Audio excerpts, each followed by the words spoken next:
Question number 3. Differentiate the eye defects, myopia and hypermetropia.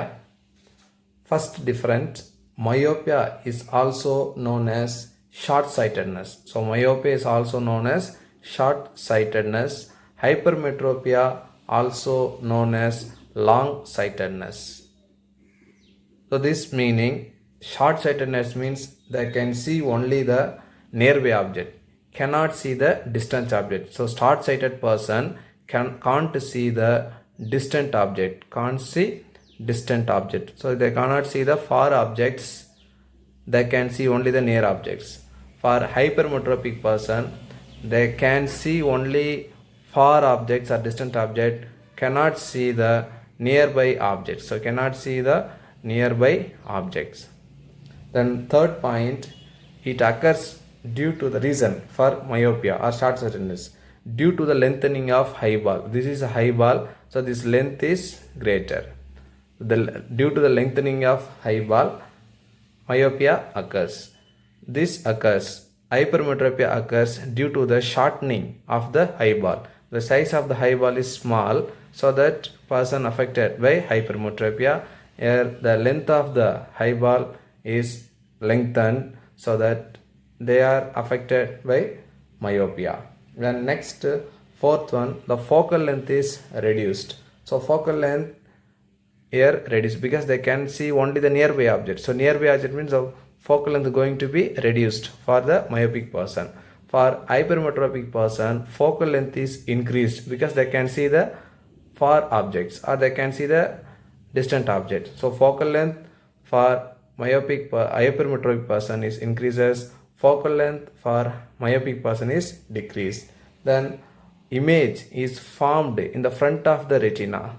Always for normal eye, image should be formed on the retina. This is retina surface or light sensitive layer. So image should be formed on this retina. If any defect, the image will not be formed on the retina.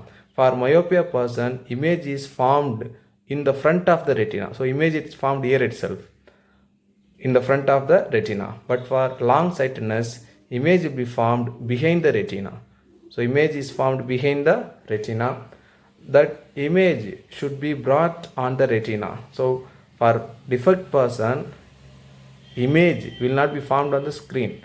In myopia, image is formed in the front of the retina. For hypermetropia, image is formed behind the retina. So this image should be formed on the retina. So how will you bring this image on the retina? By using the concave lens. So by using concave lens, we can bring this image on the retina. So by using this concave lens, we can bring this image on the retina. For hypermetropia, by using the convex lens, we can bring the image on the retina.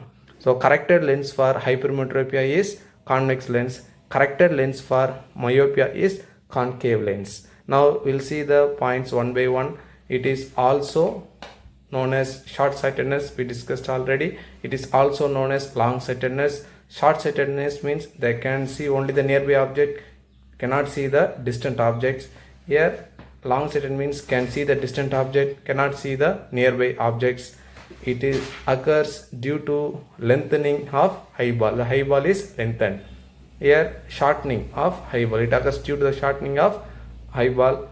The focal length is reduced. For lengthening the eyeball is focal length going to be reduced. Here focal length going to be increased. For shortening of eyeball, focal length is increased. Then image is formed in the front of the retina. Here image is formed behind the retina.